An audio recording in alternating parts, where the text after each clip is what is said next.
Rahim. Let's start today's 91st webinar of the PMA with collaboration of all of our societies. Before starting today's webinar, I will request Professor Rashid Saab to start today's webinar with recitation of Holy Quran. Jazakallah, sir.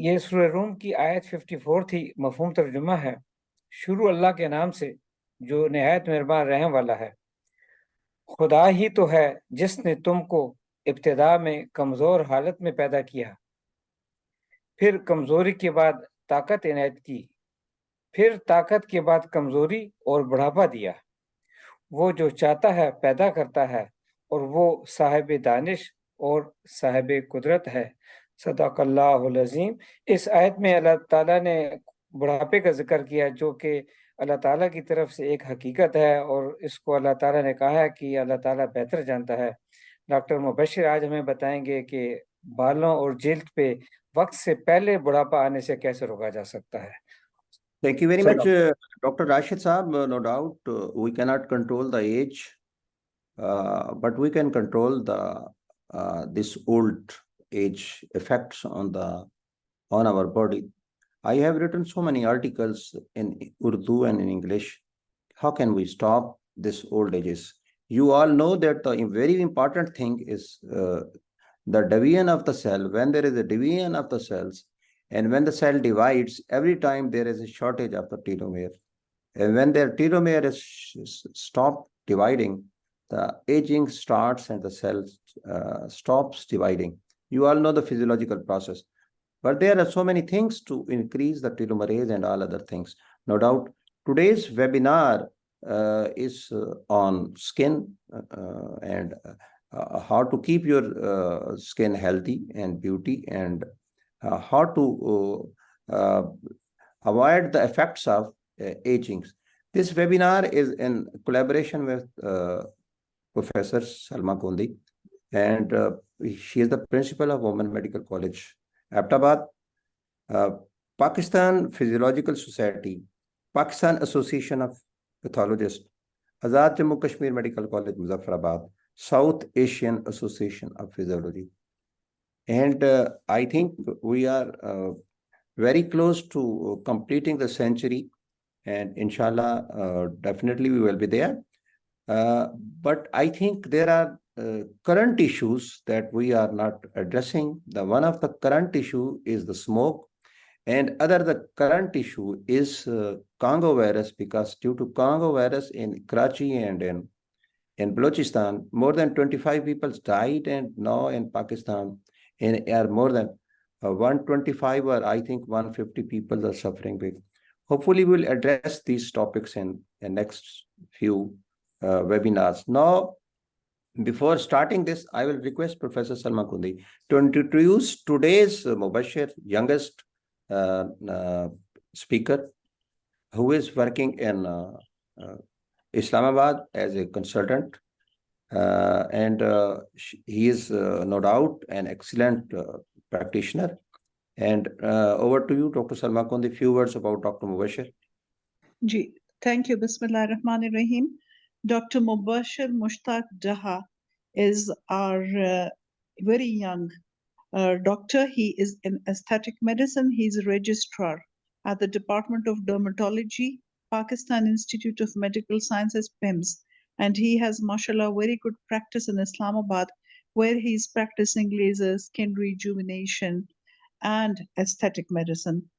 I'm really impressed by his work, and I hope he gives us a good know-how of how to look after our skins. Over to Dr. Mubashir. Thank you, Dr. Mubashir, for joining us today and giving us your time. Bismillahirrahmanirrahim. Thank you very much, Madam Salma and Sir Mulazim. This is honor for me with this brief introduction, and I am very much thankful to you that आपने मुझे chance दिया है आज अपने doctors community से अपना जो ये वाला स्किन और हेयर के बारे में एड्रेस करने का। मैं एक चीज और मेंशन करना चाहूंगा कि with under kind supervision of doctor Salma Kundi, I am also general secretary PMA Islamabad. तो this is a great honour for me कि Oh yes, I forgot to add that. The leadership like doctor Salma Kundi, हमें इनके साथ काम करने का मौका मिला और इनके सुपरविजन में और इनकी लीडरशिप में। तो I am also looking after this portfolio as well. तो टू स्टार्ट विद, जिस तरह मैडम सलमा ने बताया आपको कि I am working as a registrar dermatology PIMS, along with that my main practice is in aesthetic dermatology and cosmetic dermatology. तो आज हम जो बात करेंगे, if we are very much focused on skin and hair issues, because in aesthetics most of the time we are treating only skin and hair problems, and उसके हमारे पास जो जो ऑप्शंस हैं कि हम इसको कैसे ट्रीट कर सकते हैं, उसके क्या क्या प्रॉब्लम्स हमें फेस करने पड़ते हैं नॉर्मल रूटीन में, और उनकी हमें ट्रीटमेंट ऑप्शंस क्या हैं, या कॉस्मेटिक्स में क्या है, एस्थेटिक्स में क्या है। एज सर मुलाजिम टोल्ड दैट कि एजिंग को हम रोक नहीं सकते, बट इन एस्थेटिक्स वी से इट कि हम एजिंग को डिले कर सकते हैं, एजिंग की अपीयरेंस को डिले कर सकते हैं। हम एज का जो नंबर है हमारा, या जो पासिंग ईयर्स हैं, उनको तो हम स्टॉप नहीं कर सकते, लेकिन जो एजिंग के साइंस आ रहे होते हैं हमारी बॉडी पे, चाहे वो हेयर की सूरत में हो, हेयर फॉल की सूरत में हो, रिंकल्स की सूरत में हो, हमारी पिगमेंटेशन की सूरत में हो, और हमारी जो स्किन एजिंग की सूरत में हो, उनको हम डिले कर सकते हैं अपने कॉस्मेटिक्स प्रोसीजर से, एस्थेटिक्स प्रोसीजर से, और जो हमारी डिफरेंट लेजर की ऑप्शन होती हैं उनसे। अगर हम स्किन की बात करते हैं, तो skin is a part of body. हमारी बॉडी का ये ऐसा हिस्सा होता है कि जिसने हमारी फर्स्ट अपीयरेंस ऑफ हमारे पर्सनैलिटी जो होती है वो स्किन प्रेजेंट करती है। हम मोस्ट ऑफ द टाइम हम इसको देखते हैं कि हमारी जो पर्सनैलिटी मैटर कर रही होती है हमारी फेस की अपीयरेंस से कर रही होती है, और फेस की अपीयरेंस हमारी स्किन होती है।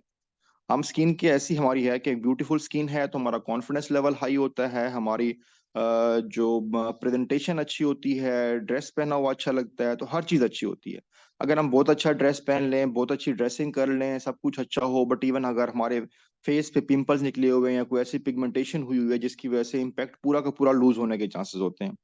तो दिस इज हाउ वी, मतलब इन चीजों को एड्रेस करके हम ना सिर्फ इसका जो कॉन्फिडेंस लेवल इंक्रीज होता है हमारे क्लाइंट्स का, हमारे ओन का, हमारे पेशेंट्स का, बल्कि वो अपनी लाइफ में ओवरऑल प्रोग्रेस भी अच्छा करते हैं। दो इस तरह से हमारे स्किन डिजीजेस भी बहुत सारी हैं जिनको हम ट्रीट करते हैं हमारे स्पेशली पिम्स में, लेकिन जो हमारा मेन फोकस होता है प्रैक्टिस का वो कॉस्मेटिक्स पे और एस्थेटिक्स पे है।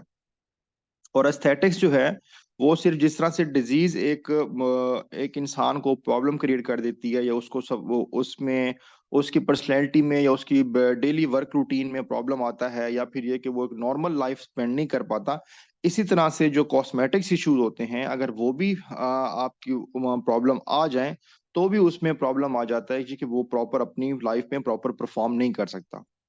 तो हम आज हमारे जो दो टॉपिक्स में हम मेन फोकस करेंगे, you can see on the screen, के स्किन और हेयर। और स्किन के हम प्रॉब्लम्स देखेंगे, उसके ट्रीटमेंट ऑप्शंस क्या हैं हमारे पास, और इस तरह से हेयर के प्रॉब्लम्स देखेंगे, फिर हेयर के ट्रीटमेंट ऑप्शंस क्या हैं हमारे पास। तो ये हम वन बाय वन डिस्कस करेंगे। टू स्टार्ट विथ हम चलेंगे स्किन पे। अच्छा, स्किन के ये जो मैंने आपको यहाँ पे आप देखें कि acne, pigmentation, unwanted body hair और अदर प्रॉब्लम्स। अच्छा, स्किन के अगर हम प्रॉब्लम्स काउंट करना शुरू करते हैं तो दीज आर वेरी माइनर और बड़े सिंपल और बहुत ही कम प्रॉब्लम यहाँ मेंशन किए हुए हैं, लेकिन मोस्ट ऑफ द टाइम के जो हमारे कॉस्मेटिक्स इश्यूज आते हैं उनको ये प्रॉब्लम एड्रेस करते हैं। अगर हम स्किन डिजीज की तरफ जाते हैं तो वो तो यहाँ मेंशन करना ही फिजिबल नहीं है, वो बहुत ज्यादा हो जाएंगी। लेकिन अगर हम बात करते हैं कि जो कॉस्मेटिकली या हमारे एस्थेटिक डर्मेटोलॉजी में हम कौन कौन से प्रॉब्लम्स को मेनली एड्रेस कर रहे होते हैं, तो वो ये वाले प्रॉब्लम है। एक्नी को अगर हम सिंपली डिफाइन करते हैं तो एक्नी इज लाइक, जिस तरह से हमारे फेस के ऊपर पिंपल्स आ जाते हैं उनको हम एक्नी बोलते हैं। तो आप उसमें देखें अक्सर देखा होगा कि कुछ लोगों के फेसेस ऐसे होते हैं जिसके ऊपर पिंपल्स निकले होते हैं, पूरा का पूरा फेस भरा हुआ होता है पिंपल से। अगर हम उसको जब ट्रीट करते हैं तो बिफोर और आफ्टर को अगर हम कंपेयर करें तो लॉट ऑफ डिफरेंस, मतलब अगर पिंपल्स निकले हुए हैं तो उनकी फेस, उनकी पर्सनैलिटी, उनका ओवरऑल कॉन्फिडेंस, वो सारी चीजें सफर कर रही होती हैं। और अगर वो ट्रीट हो जाते हैं टाइमली और उसकी कॉम्प्लिकेशन उस तरह से नहीं आती, तो उससे उनका ना सिर्फ कॉन्फिडेंस लेवल बढ़ता है जबकि उनकी पर्सनैलिटी के ऊपर बहुत ही पॉजिटिव इम्पैक्ट आता है। इसको आगे हम फिर वन बाय वन भी डिस्कस करते हैं कि इसको हम कैसे ट्रीट करते हैं, इनकी प्रॉब्लम होती कैसे हैं, फिर फर्दर इसकी कॉम्प्लिकेशन क्या हो सकती हैं, उन कॉम्प्लिकेशंस को ट्रीट करने के लिए हमारे पास कौन कौन से एस्थेटिक्स या कॉस्मेटिक्स प्रोसीजर अवेलेबल है। एक्नी की बात करते हैं। एक्नी का मैंने आपको एक बेसिक ब्रीफ दिया है कि एक्नी होती क्या है। एक्नी को अगर हम सादा जबान में डिफाइन करें तो एक्नी वो है कि जो फेस के ऊपर सिंपल पिंपल्स निकले हुए होते हैं उनको हम एक्नी बोलते हैं। तो एक्नी की फिर डिफरेंट टाइप्स हैं, हम उसमें नहीं जाएंगे क्योंकि वो फिर मजीद क्लिनिकल डर्माटोलॉजी में आ जाएगा। हम इसकी कॉम्प्लिकेशन की बात करते हैं जिसको हम कॉस्मेटिकली एस्थेटिकली ट्रीट करते हैं। एक्ने की कॉम्प्लिकेशन में जो सबसे बड़ा इशू आता है वो एक्नी स्कार्स आते हैं, जो अगर एक्ने को टाइमली ट्रीट ना किया जाए तो एक्नी स्कार्स बन जाते हैं। अब एक्नी स्कार्स को अगर मैं सादा जबान में डिफाइन करूं तो एक्नी स्कार्स वो होते हैं जो फेस के ऊपर, आपने डिफरेंट लोगों को देखा होगा जिनके फेस के ऊपर खड्डे खड्डे से बने हुए होते हैं, तो उनको हम एक्नी स्कार्स बोलते हैं। और वो पोस्ट एक्नी कॉम्प्लिकेशन है क्योंकि एट दैट टाइम एक्नी को प्रॉपरली ट्रीट नहीं किया हुआ होता, तो उसके बाद ये होता है कि उसके एक्नी स्कार्स छोड़ जाती है वो। अब एक्नी स्कार्स का होता क्या है कि आपने वैसे आम हमारे बुजुर्ग भी बताते हैं, हमारे अगर हम देखें कि हमारी जो फैमिली में बड़े लोग, बड़ी उम्र के लोग होते हैं, वो जिस तरह से एडवाइस कर रहे होते हैं अपने बच्चों को या बच्चियों को, वो बता रहे होते हैं जी कि ये पिंपल निकली हैं इनको ना छेड़ें, अगर छेड़ेंगे तो ये खड्डे बना देगी। आपने अक्सर सुना होगा, हमारी जो वो है हमारी जो पब्लिक है या फिर हम लोग जो हमारी फैमिलीज में इस तरह की बात की जाती है, तो वो जो खड्डे बनते हैं उनको एक्नी स्कार्स बोलते हैं। दूसरी इसकी कॉम्प्लिकेशन ये है एक्नी की कि एक्नी से पिगमेंटेशन हो जाती है। अगर एक्नी को ट्रीट कर लिया जाए या एक्नी खत्म भी हो जाए तो पीछे वो डॉटेड फॉर्म में जिस तरह से पिंपल निकला हुआ होता है, जहाँ पे पिंपल सेटल होता है उसी जगह पे पिगमेंट रह जाता है। तो एक्नी की पिगमेंटेशन को भी फिर हमने ट्रीट करना होता है। और उसके बाद सबसे इम्पोर्टेंट जो आता है वो साइको सोशल इसका इम्पैक्ट्स आते हैं कि एक्नी अगर फेस पूरा दानों से भरा हुआ है और पूरे फेस पे पिंपल निकले हुए हैं या पूरे फेस पे एक्नी के स्कार्स बने हुए हैं या फिर ये इस तरह से हुआ हुआ है कि पूरे फेस के ऊपर पिगमेंटेशन हुई है एक्नी की वजह से, तो उसकी वजह से बड़ा सीरियस किस्म का डिप्रेशन लोगों में ऑब्जर्व किया गया है। इसके ऊपर डिफरेंट स्टडीज भी हुई हैं। इवन के इसके ऊपर एक्नी की वजह से बच्चियों के स्पेशली रिश्तों के प्रॉब्लम होना शुरू हो जाते हैं, उनकी शादियां नहीं होती, लोग इस बेस पे उनको रिजेक्ट करना शुरू कर देते हैं। और इवन के सुसाइडल केसेस भी रिपोर्ट हुए हैं एक्नी से तंग आके या फिर एक्नी का ट्रीटमेंट ना होने की वजह से और उसके कॉम्प्लिकेशन होने की वजह से जो स्पेशली यंग गर्ल्स हैं वो इतना डिप्रेस होती हैं, इतना परेशान होती हैं कि कुछ लोगों ने, कुछ बच्चियों ने सुसाइड भी किया है। क्योंकि एट टाइम ऐसा होता है कि एक्नी की वजह से उनके फेस अफेक्ट हो चुका होता है, उसकी वजह से उनकी पर्सनैलिटी डैमेज हो चुकी होती है और उस बेस पे फिर एट टाइम उनको सोसाइटी में रिजेक्शन फेस करनी पड़ती है, जिसकी वजह से डिप्रेस होके वो जो है ना सुसाइड की तरफ चली जाती है। तो इसलिए इसके बड़े लॉन्ग लास्टिंग और बड़े ही डैमेजिंग इफेक्ट्स आते हैं अगर इसको टाइमली ट्रीट ना किया जाए तो।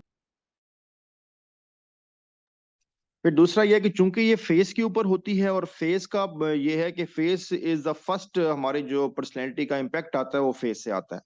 तो एक्नी का जो प्रेजेंटेशन मोस्टली फेस के ऊपर होती है, वैसे तो ये बैक पे भी होती है और हमारे शोल्डर्स की बैक साइड पे भी होती है, बट ये है कि ज्यादातर जो प्रेजेंटेबल होती है या फिर जो विजिबल होती है वो फेस के ऊपर होती है। और फेस पे होने की वजह से ही इसके इस तरह के इम्पैक्ट्स या इस तरह के केसेस रिपोर्ट हुए हैं कि लोग डिप्रेशन में जाते हैं और लोग इस तरह से सुसाइड की तरफ चले जाते हैं। लेकिन इंटरेस्टिंग बात यह है कि एक्नी का ट्रीटमेंट अवेलेबल है और ट्रीटमेंट को बहुत ज्यादा कॉम्प्लिकेटेड नहीं है, बहुत मुश्किल नहीं है और बहुत एक्सपेंसिव भी नहीं है अगर उसको एक्नी को ट्रीट किया जाए मेडिकली तो। बट इसका एक प्रॉब्लम ये जरूर होता है, एक्नी का ट्रीटमेंट लॉन्ग टर्म चलता है। मतलब ये कि अगर एक्नी का ट्रीटमेंट जो है वो 2 महीने, 3 महीने, इवन के 6 मंथ्स तक कंटिन्यू करना पड़ सकता है। दूसरा इसका प्रॉब्लम ये है कि एक्नी का अगर एक दफा ट्रीटमेंट हो चुका हुआ है तो एक्नी दोबारा भी हो सकती है। अब ये एक्नी की हम इसको ट्रेट्स कह सकते हैं या उसकी कॉम्प्लिकेशन कह सकते हैं कि एक्नी को अगर हमने वन टाइम ट्रीट कर लिया हुआ है तो एक्नी दोबारा होने के भी चांसेस होते हैं, क्योंकि कुछ स्किन टाइप्स ऐसी होती हैं जो एक्नी प्रोन होती हैं। नॉर्मली आपने सुना होगा कि कुछ लोगों की स्किन ऑयली होती है, कुछ लोगों की स्किन ड्राई होती है, कुछ लोगों की स्किन कॉम्बिनेशन होती है। जो एक्नी होती है वो ऑयली स्किन वाले लोगों में होती है, और ऑयली स्किन की वजह से ही एक्नी हो रही होती है। ऑयली स्किन से अगर हम सारे मेडिकल ग्रेजुएट्स हैं तो मैं बताना चाहूंगा, ऑयली स्किन का मतलब यह है कि उनमें सीबम प्रोडक्शन ज्यादा होती है, तो सेबेशियस ग्लैंड ज्यादा एक्टिव होते हैं और सीबम प्रोडक्शन ज्यादा होती है, जिसकी वजह से वो सीबम हमारे जो स्किन के पोर्स होते हैं उनको ब्लॉक करते हैं, और उस ब्लॉकेज की वजह से वहां पे इन्फेक्शन होती है और एक्नी बन जाती है।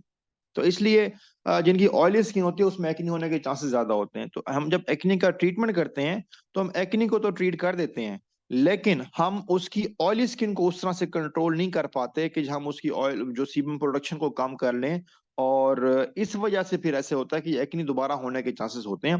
तो इसलिए इस चीज पे अगर हम किसी को गाइड कर रहे हो, किसी को समझा रहे हो, तो हम उनको पूरी काउंसलिंग भी साथ करते हैं कि आपका ट्रीटमेंट होगा, आप बिल्कुल ठीक हो जाएंगे, लेकिन आप माइंड में रखिएगा आपको दोबारा भी हो सकता है, तो उस वजह से परेशान नहीं होता। एट टाइम तो हमारे पास ऐसे भी क्लाइंट्स आते हैं कि जो कि आके बताते हैं कि डॉक्टर साहब मैंने फलां डॉक्टर के पास गई थी, उससे ट्रीटमेंट लिया, उस वक्त जब तक मैं दवाई खाती रही मैं ठीक होगी, दवाई छोड़ी तो मुझे दोबारा होना शुरू हो गया। अब देखें आपको ऐसा इलाज, जब दवाई छोड़ूं तो मेरा फिर दोबारा एक्नी ना हो या फिर दोबारा मेरे पिंपल्स ना निकले। तो मतलब इसमें डॉक्टर की कॉम्पिटेंसी का इशू नहीं होता जी, डॉक्टर ने दवाई ठीक नहीं दी या फिर डॉक्टर ने डायग्नोज ठीक नहीं किया। एक्नी डिजीज ही ऐसी है कि जो दोबारा होने के चांसेस होते हैं। अब मैंने आपको बताया कि इसमें साइकोसोशल इम्पैक्ट भी आता है, एक्नी की कॉम्प्लिकेशन ये है। आगे हम चलेंगे कि हम इसको फर्दर ट्रीट कैसे करते हैं। एक्नी का मैंने आपको बताया कि हमारे पास एक्नी के लिए जो ट्रीटमेंट ऑप्शन है वो है कि हमारे पास डिफरेंट ट्रीटमेंट्स हम दे सकते हैं। हम उसमें एंटीबायोटिक भी देते हैं, हम आइसोट्रेटाइन भी दे सकते हैं, हम उसमें टॉपिकल भी देते हैं। हम टॉपिकल से मुराद यह है कि हम क्रीम या लोशन या कोई ऐसी चीज दे सकते हैं। और दूसरा ये है कि हम इसमें जो है फेस वॉश देते हैं। ऐसे फेस वॉश होते हैं जो कि सीबम को कंट्रोल करते हैं। और दूसरा इसमें हम ये भी कर सकते हैं कि एक इंटरेस्टिंग बात यह है कि जो एक्नी स्पेसिफिक स्किन होती है उसका सन ब्लॉक स्पेसिफिक होता है। ये हमारी कॉमन इशू आ रहा है कि लोग अपनी स्किन की केयर के लिए सन ब्लॉक तो यूज करते हैं, लेकिन उसमें प्रॉब्लम ये आता है कि उनको ये पता नहीं होता कि जो एक्नी प्रोन स्किन होती है उसका स्पेसिफिक सन ब्लॉक होता है। अगर वो स्पेसिफिक सन ब्लॉक यूज करेंगे तो ही उनकी स्किन जो है उससे जो सन प्रोटेक्शन देगी। अगर नॉर्मल वाला सन ब्लॉक यूज कर लिया जाएगा जो कि हर दूसरे लोग इस्तेमाल करते हैं, तो उससे एक्नी होने के चांसेस बढ़ जाते हैं। एक्नी वाला सन ब्लॉक कौन सा होता है? एक्नी के लिए, एक्नी प्रोन स्किन के लिए जो सन ब्लॉक यूज होता है वो सीबम कंट्रोल सन ब्लॉक होता है। नॉर्मली अगर आप देखें मार्केट में अवेलेबल होते हैं कि उसके ऊपर लिखा हुआ होता है SC। जो भी सन ब्लॉक लें उसके ऊपर, जो इनकी एक्नी प्रोन स्किन होती है वो चेक कर लें कि उसके ऊपर SC लिखा हुआ हो। अगर SC लिखा हुआ होगा तो वो जो सन ब्लॉक है वो सीबम कंट्रोल होगा और वो सीबम की प्रोडक्शन को बढ़ाएगा नहीं, और उसकी वजह से एक्नी होने के चांसेस बढ़ नहीं जाएंगे। तो दूसरी बात यह है कि इसमें एक्नी होने के चांसेस फिर बढ़ नहीं जाएंगे। और दूसरा अगर हम बात करते हैं एक्ने की कॉम्प्लिकेशंस की, तो एक्ने की कॉम्प्लिकेशंस में हमारे पास एक्नी स्कार्स हैं, जिस तरह मैंने आपको पहले बताया है। अब एक्नी स्कार्स को हम कैसे ट्रीट करेंगे? एक्नी स्कार्स को ट्रीट करने के लिए हमारे पास CO2 फ्रैक्शनल लेजर है। हमारे पास अगर एक्नी स्कार्स को ट्रीट करेंगे तो एक्नी स्कार्स को ट्रीट करने के लिए CO2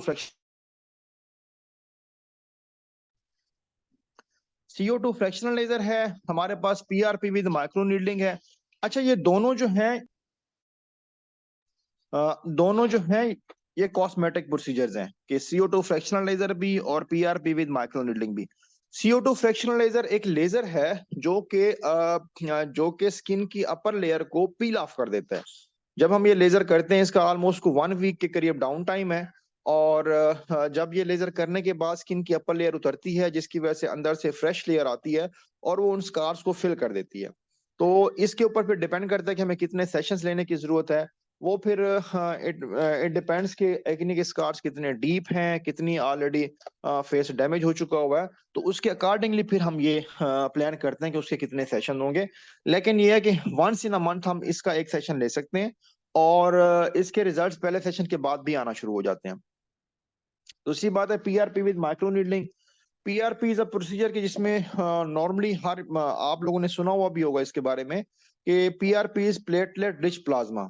इसमें हम ये करते हैं कि ब्लड ड्रॉ करते हैं, ब्लड ड्रॉ करके उसको हम फिर उसमें से प्लेटलेट रिच प्लाज्मा सेंट्रीफ्यूज के जरिए अलग करते हैं। उसके बाद हम माइक्रो नीडलिंग करते हैं, माइक्रो नीडलिंग करके फिर हम PRP वहां पे इफ नीडेड तो इंजेक्ट भी करते हैं, इफ नीडेड तो हम ऊपर सुपरफिशियली स्प्रिंकल करके वहां पे स्किन में ऑब्जॉर्ब कर देते हैं। ये भी एक्ने स्कार्स को एड्रेस करने में हेल्पफुल है। फर्दर हम आते हैं पिगमेंटेशन।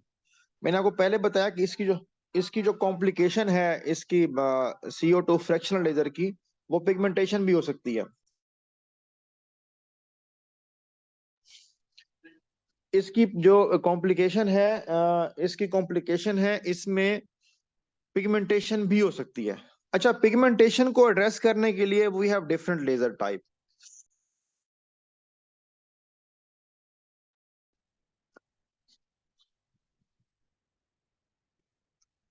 एक्ने की पिगमेंटेशन को एड्रेस करने के लिए हम लोग क्यू स्विच लेजर करते हैं, PRP विद माइक्रोनीडलिंग और मेसोथेरेपी। अच्छा, Q switch laser is a different laser जिसका काम क्या होता है, स्किन को रिजुविनेट करता है और रिजुविनेशन के साथ स्किन की पिगमेंटेशन को कम करता है। ये एक लेजर है जो कि इसका डाउन टाइम कोई नहीं है, इसको लेजर को कराने के बाद पिगमेंटेशन भी ठीक होती है। और उसके बाद जो डबल टोन अक्सर आ रही होती है कि आपने सुना होगा कि लोग कह रहे होते हैं जी मेरी स्किन की फेस के ऊपर डबल टोन हो रही है, कि एक जो एरिया ऑफ फेस है स्पेशली जो माउथ और सराउंडिंग एरिया चिन एरिया है ये पिगमेंटेड हो रहा है और जो बाकी एरिया है वो ब्राइट है, तो ये डबल टोन आ रही है। उसको भी एड्रेस करती है क्यू स्विच लेजर है। और साथ जो पिगमेंटेशन है एक्ने की वजह से हुई होती है उसको भी एड्रेस करती है। और जो PRP विद माइक्रोनीडलिंग मैंने ऊपर भी मेंशन किया है, इसका एक मेन रोल ये है कि ये स्किन को रिजुविनेट करके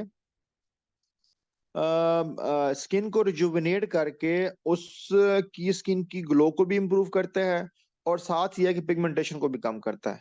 मीजोथेरेपी इज अ प्रोसीजर जिसमें हम स्पेसिफिकली ये करते हैं कि जो सीरम्स हमारे मार्केट में डिफरेंट अवेलेबल हैं, जो लाइटनिंग सीरम है, ब्राइटनिंग सीरम है, उस लोकल एरिया में जहां पे ये प्रॉब्लम आ रहा होता है पिगमेंटेशन का, वहां पे हम उसको इंजेक्ट करते हैं सुपरफिशियली, तो वो पिगमेंटेशन को कम करके उसकी ग्लो को या उसकी स्किन के टेक्सचर को इम्प्रूव करता है। नेक्स्ट चलेंगे हम। अब हम नेक्स्ट बात करते हैं पिगमेंटेशन की। मैंने जिस तरह पहले बताया कि जी हमारे पास जो इशू आता है कॉम्प्लिकेशन, उसमें पिगमेंटेशन भी है। अब उसमें सुपरफिशियल पिगमेंटेशन भी हो सकती है, डीप पिगमेंटेशन भी हो सकती है। और उसकी जो कॉम्प्लिकेशन है उसमें यकीनन पिगमेंटेशन की भी कॉम्प्लिकेशन में साइको सोशल इम्पैक्ट भी आता है, low confidence level, self esteem, low self esteem, anxiety, depression, ये चीजें इशू बनती हैं। और जो इसका जो ट्रीटमेंट ऑप्शन है वो हम आगे मेंशन करेंगे इसमें। और सुपरफिशियल और डीप का मकसद ये है कि जो अगर तो बहुत डीप पिगमेंटेशन रह गया तो उसको ट्रीट करना यकीनन थोड़ा सा मुश्किल होता है, और अगर सुपरफिशियल है तो वो कंपैरेटिवली इजीली जो है इजीली ट्रीट हो सकती है। इसके हमारे पास ट्रीटमेंट ऑप्शन जो है क्यू स्विच लेजर है, PRP ग्लूटाथियोन कॉकटेल इंजेक्शन है, PRP विद माइक्रोनीडलिंग और मेसोथेरेपी है। क्यू स्विच का मैं ऑलरेडी बता चुका हुआ हूँ। और ग्लूटाथियोन की बात करते हैं तो ग्लूटाथियोन हमारे पास इंजेक्शन अवेलेबल है हमारे पास यहाँ पे। अब इसके ऊपर ना लोगों के डिफरेंट क्वेश्चंस आते हैं कि क्या ग्लूटाथियोन इंजेक्शन सेहत के लिए सेफ है, नहीं है, क्या इसके साइड इफेक्ट्स हैं, नहीं है, FDA अप्रूव्ड है, नहीं है, और लगाने के क्या फायदे होंगे, क्या रंग गोरा होगा, क्या नहीं होगा। तो इन सारे सवालों को मैं एड्रेस करूंगा। ग्लूटाथियोन इंजेक्शन एक्चुअली क्या होता है, इसमें एक तो ग्लूटाथियोन होता है, और इंटरेस्टिंग बात यह कि glutathione also works like as an antioxidant. अब सारे आप लोग मेडिकल ग्रेजुएट्स हैं, आपको पता है कि एंटीऑक्सीडेंट का काम भी as anti ageing role play करना होता है। और साथ जो हमारी बॉडी में वेयर एंड टेयर हो रही होती है, फ्री रेडिकल्स होते हैं, उनको एंटीऑक्सीडेंट अपने साथ एब्जॉर्ब करके उसमें जो स्किन हमारी डैमेज हो रही होती है उसकी वेयर एंड टेयर की वजह से स्पेशली, उसको ये ब्लॉक करता है, उसको कम करता है। दूसरा इसका काम ये होता है कि एज ए एंटी पिगमेंटरी का रोल प्ले करता है, कि इसमें ग्लूटाथियोन का एक क्वालिटी ये भी है कि ये स्किन के कलर को गोरा करता है। नॉर्मली इसके ज्यादा इफेक्ट्स उसमें देखे गए हैं कि जिन लोगों का कलर ऑलरेडी सांवला होता है या स्किन टाइप हम कह सकते हैं 4 या 5 हो, तो उसमें इसके अच्छे रिजल्ट सामने आते हैं, 1 या 2 टोन स्किन कलर इंप्रूव हो जाता है। और पिगमेंटेशन पे भी इसका इम्पैक्ट ये आता है कि पिगमेंटेशन को भी कम करने के लिए ये एक रोल प्ले करता है। आगे पीआरपी विद माइक्रो नीडलिंग वो हम ऑलरेडी बात कर चुके हुए हैं, और मेसोथेरेपी का मैं बता चुका हुआ हूँ। तो पिगमेंटेशन की हमारे पास जो ट्रीटमेंट ऑप्शन है कॉस्मेटिकली एस्थेटिकली वो ये हमारे पास है।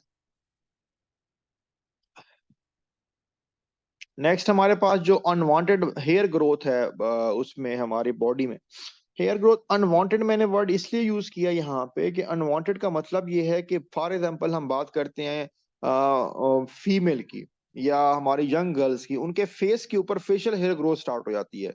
अब facial hair growth is not normal trait in females.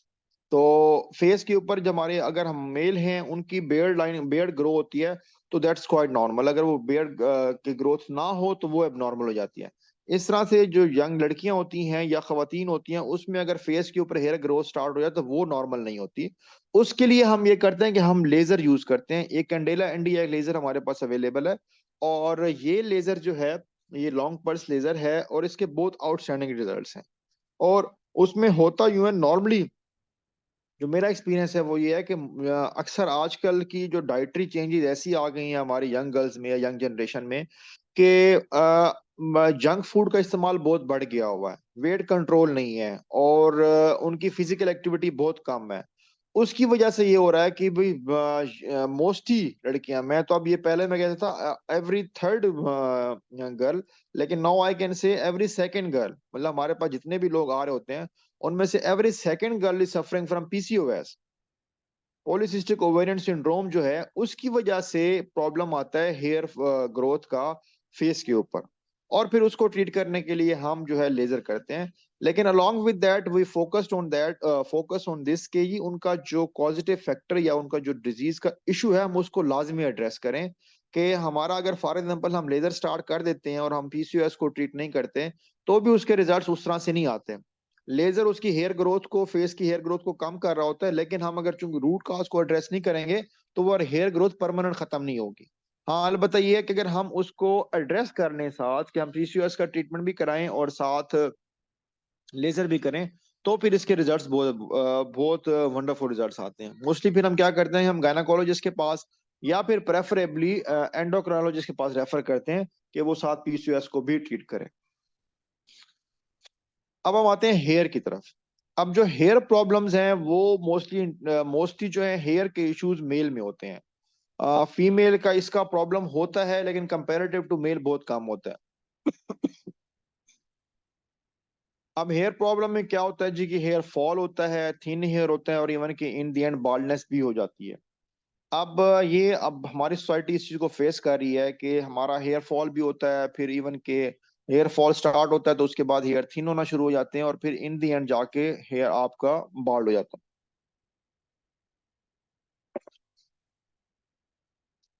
अब हेयर फॉल का जो ट्रीटमेंट है हमारे पास वो हम वाइटामिन देते हैं, मिनरल्स देते हैं, डिफरेंट हम वो करते हैं, डिफरेंट हम जो है वो कर लेते हैं इसमें कि मल्टीविटामिन्स दे के या कोई मिनरल्स दे के। फॉर एग्जांपल हम बात करते हैं zinc is very much important for hair growth, और इसी तरह से आयरन डेफिशिएंसी की वजह से भी हेयर फॉल स्टार्ट हो जाता है। इस तरह से विटामिन बी कम्प्लेक्स की डेफिशिएंसी से भी हेयर फॉल स्टार्ट हो जाता है।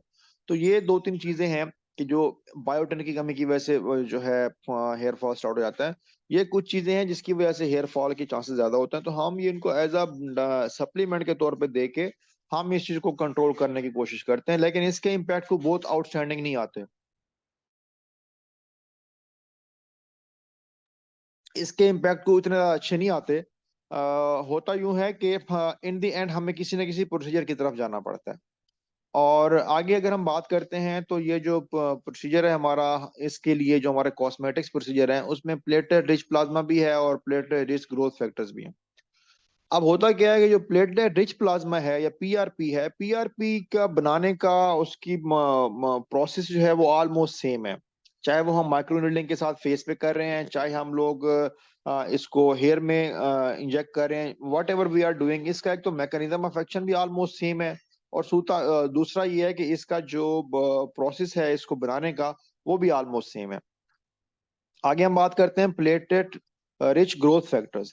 तो फर्दर ये एक एडवांस फॉर्म है जिसमें प्लेटलेट्स का जो हमारा पीआरपी है उसका जो मैकेनिज्म ऑफ एक्शन है वो ये है कि उसमें ग्रोथ फैक्टर्स होते हैं प्लेटलेट रिच प्लाज्मा में, जो कि रिस्पेक्टिव एरिया में जाके जहां पे हम उसको इंजेक्ट कर रहे होते हैं या फिर यहाँ पे जहां पे हम उसको यूज कर रहे होते हैं, वहां जाके वो उन सेल्स की ग्रोथ को इनहांस कर देता है। अगर हम बात करते हैं स्किन की, तो वहां पे कोलेजन प्रोडक्शन को बढ़ा देता है, जिसकी वजह से स्किन रिजुविनेट करती है, स्किन फ्रेश हो जाती है। आगे अगर हम बात करते हैं फॉर एग्जांपल हेयर की, अगर हम हेयर में पीआरपी यूज करते हैं या फिर हेयर के लिए इसको इस्तेमाल करते हैं, वहां भी जाके इसमें जो ग्रोथ फैक्टर्स होते हैं वहां जाके उनके हेयर की सेल्स की या हेयर फॉलिकल्स की ग्रोथ को इनहांस करते हैं, उनको नरिश करते हैं, उनमें वहां पे ब्लड सप्लाई को इंक्रीज करते हैं, जिसकी वजह से क्या होता है, हेयर स्ट्रेंथन होता है और हेयर फॉल बहुत कम हो जाता है। अब जो हम बात कर रहे थे पीआरजीएफ की, प्लेटलेट रिच ग्रोथ फैक्टर्स, तो इसमें क्या होता है, ये एक फर्दर एडवांस फॉर्म है पीआरपी की, जिसमें क्या होता है कि हम प्लेटलेट रिच प्लाज्मा में से प्लेटलेट रिच ग्रोथ फैक्टर्स अलग कर लेते हैं, तो वो फिर लोकली उसी एरिया में ग्रोथ फैक्टर्स इंजेक्ट कर दिए जाते हैं। जबकि जो प्लेटलेट रिच प्लाज्मा में हम पूरा का पूरा पीआरपी इंजेक्ट कर रहे थे, इसमें फर्दर मोर स्पेसिफिक हो कि हम ग्रोथ फैक्टर्स अलग करके ग्रोथ फैक्टर्स को इंजेक्ट करते हैं। अब थिन हेयर का भी ट्रीटमेंट जो है, जो हेयर थिन हो चुके होते हैं, वो भी यही ट्रीटमेंट है, और वही हम विटामिन और मिनरल्स देंगे और यही पीआरपी कर सकते हैं, उसके लिए पीआरजीएफ कर सकते हैं। अच्छा, यहाँ पे एक इंटरेस्टिंग चीज ये है कि जो हमारा मेल इस चीज को सफर करते हैं, वो मेल पैटर्न बॉल्डनेस होता है, इसको हम लोग एंड्रोजेनिक एलोपेशिया भी बोलते हैं। क्योंकि जो हेयर फॉल हो रहा होता है उसमें डाइटरी डेफिशिएंसी के चांसेस मेल में बहुत कम है कि उसकी वजह से हो रहा हो या कोई ऐसा प्रॉब्लम हो रहा हो। फीमेल में अगर हेयर फॉल होता है तो उसकी भी 2-3 बड़ी रीजंस हैं। सबसे इंपॉर्टेंट उनमें जो है, वो अक्सर खवातीन वेट रिड्यूस करने के लिए डाइट करती हैं या फिर डाइट कंट्रोल की तरफ जाती हैं, तो उनमें बेसिक जो मिनरल्स और विटामिन चाहिए होते हैं उसके लिए, हेयर ग्रोथ के लिए, वो कम होते हैं, जिसकी वजह से क्या होता है, हेयर फॉल स्टार्ट होता है। दूसरा ये होता है कि जी कि उनमें अक्सर ये देखा गया है कि खवातीन में डोमेस्टिक लाइफस्टाइल इस तरह का होता है कि उनकी नींद पूरी नहीं होती, उनको बच्चों के एग्जाम्स का स्ट्रेस होता है, कुछ इस तरह की चीजें होती हैं, तो ये भी एक बड़ा फैक्टर बनता है उनके हेयर फॉल में। अगर कोई स्ट्रेस है, कोई ऐसी चीज है, तो भी खवातीन में ये हेयर फॉल होता है। लेकिन इंटरेस्टिंग चीज जो सबसे इंपॉर्टेंट है खवातीन के लिए, जो प्लस पॉइंट है, वो ये है, खवातीन का जो हेयर फॉल होता है वो दोबारा रीग्रो भी कर जाते हैं। अगर उनको हम डाइटरी सप्लीमेंट्स देते हैं या हम वाइटामिन देते हैं या उनका कोई लाइफस्टाइल इंप्रूव कराते हैं, तो वो दोबारा रीग्रो कर जाते हैं। लेकिन जो मेल के होते हैं उनमें रीग्रोथ के चांसेस बहुत कम होते हैं। पीआरपी करके हम लोग उसको इनहांस तो कर लेते हैं, या फिर ये कि जो उनके वीक हेयर होते हैं उनको भी हम रिटेन करने में कामयाब हो जाते हैं। और लेकिन ये है कि जिस तरह से बिल्कुल जो एरिया बाल्ड हो चुका होता है, वहां वहां पे दोबारा रीग्रोथ नहीं होती, उसके हमारे पास ऑप्शन इन दी एंड फिर ट्रांसप्लांट की आ बचती है। और दूसरी बात यह है कि इसमें एक और इम्पोर्टेंट चीज है, वो ये है कि जो मेल पैटर्न हमारा बॉल्डनेस है या फिर जिसको हम एंड्रोजेनिक एलोपेशिया बोलते हैं, उसकी जो रीजन बनती है वो हमारा बनता है हार्मोन टेस्टोस्टेरोन।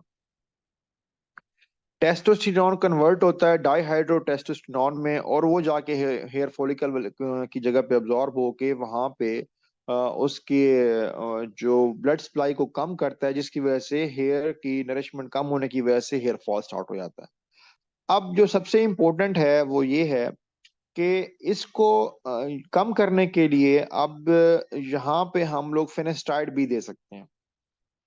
फिनेस्टाइड दे सकते हैं और फिनेस्टाइड के रिजल्ट्स बहुत अच्छे हैं। अब हमारी सोसाइटी में एक मिथ पाया जाता है कि जी अगर फिनेस्टाइड देंगे तो मेल की सेक्सुअल हेल्थ पे, मेल की फिजिकल हेल्थ पे, उन चीज़ों के ऊपर इसका इम्पैक्ट आएगा, और वो अपनी जो एक हेल्दी लाइफ है वो नहीं स्पेंड कर पाएगा। उसके बारे में लाजिम बताना चाहूंगा कि एक तो पहले मैं आपको मैकेनिज्म ऑफ एक्शन बताऊं कि फिनेस्टाइड का रोल क्या होता है। फिनेस्टाइड ये करती है कि टेस्टोस्टेरोन को डाईहाइड्रो टेस्टोस्टेरोन में कन्वर्ट होने से रोकती है, ब्लॉक करती है, जिसकी वजह से क्या होता है कि वो जो एक प्रोसेस मैंने आपको समझाया अभी, कि वो वहां जाके हेयर फॉलिकल वाली जगह पे जाके वहां पे अब्जॉर्ब होके उसकी जो ब्लड सप्लाई को ब्लॉक करता है, तो वो चूंकि डीएचटी में कन्वर्ट ही नहीं हो रहा होता, तो इसलिए वहां पे जाके इसका प्रॉब्लम नहीं आता। सेकंड ये है कि जो चूंकि टेस्टोस्टेरोन डीएचटी में कन्वर्ट होकर डिफरेंट रोल भी प्ले कर रहा होता है और रोल प्ले कर रहा होता है, तो उसके ऊपर भी इसके इम्पैक्ट आने के चांसेस होते हैं। लेकिन recently I came back from USA, और वहां पे भी मैंने ये चीजें देखी कि 1 milligram finasteride daily is quite safe for every male. ये एफडीए की भी अप्रूव्ड है और हर जगह पे प्रैक्टिस भी हो रही है, और इवन के यूएसए में तो लोग 15-15 20-20 साल से इसको यूज कर रहे हैं, and they don't have any problem with their male sexual health, या इस तरह से कोई भी वो प्रॉब्लम फेस नहीं कर रहे हैं। हाँ अलबत्ता होता क्या है कि जी नॉर्मली अगर किसी को दे दी गई है और उसने को गूगल से पढ़ लिया है या उसको किसी ने बता दिया है कि ये आपकी जो है टेस्टोस्टेरोन का लेवल कम करेगी, इस तरह से कोई बातें बता दी गई हैं, तो फिर साइकोलॉजिकल इम्पैक्ट आता है जिसकी वजह से वो लोग फिर फील करते हैं कि हाँ वाकई जी हमारी जो हेल्थ है वो सफर कर रही है। हम लोग प्रॉपरली जो है फील प्रॉपरली जो है, अगर हम फॉर एग्जाम्पल जो उनको फील होता है जी कि हमारी जो सेक्सुअल हेल्थ है वो इम्पैक्ट आ रहा है उसके ऊपर। अदरवाइज इसके डॉक्यूमेंटेड कोई एविडेंसेस रिपोर्ट नहीं हुए कि जिसके बारे में हम कहें कि जी कि हाँ ये वाकई इम्पैक्ट डालती है। 1%, 0.1% समथिंग लाइक दैट हो सकता है, बट जो एक्चुअल चीज एक्चुअल इम्पैक्ट आता भी है तो उसमें से 99% चांसेस होते हैं कि उसके ऊपर साइकोलॉजिकल इम्पैक्ट आ रहा है। तो 1 milligram finasteride is also safe to improve the hair growth और जो हेयर फॉल को रोकने के लिए भी। नेक्स्ट हम बात करेंगे बाल्डनेस की एंड इट्स ट्रीटमेंट। मैंने जिस तरह से आपको बताया कि जी कि अगर हेयर मेल के बाल्ड हो चुके हुए हैं तो हमारे पास फिर उसकी ट्रांसप्लांट के अलावा कोई ऑप्शन नहीं है। फिर हेयर ट्रांसप्लांट के भी दो ऑप्शन हैं, एक FUE है, फॉलिकुलर यूनिट एक्सट्रैक्शन है, और एक फॉलिकुलर यूनिट ट्रांसप्लांट है। इसमें हम ये करते हैं कि जी कि एक स्ट्रिप मेथड है, जो FUT है वो स्ट्रिप मेथड होता है, जो FUE है वो जो हमारा अपना ग्राफ्ट मेथड कहते हैं उसको आम जबान में, कि उसमें FUE में 1 बाय 1 ग्राफ्ट निकाल के आगे इम्प्लांट करते हैं, FUT में एक स्ट्रिप निकालते हैं, स्ट्रिप में से ग्राफ्ट अलग करके वो फिर इम्प्लांट करते हैं। तो दोनों हैं, अलबत्ता FUT ऑलमोस्ट ऑब्सोल्यूट हो चुका हुआ है और ये कम करते हैं लोग आजकल, और FUTE जो है वो ज्यादा इन है।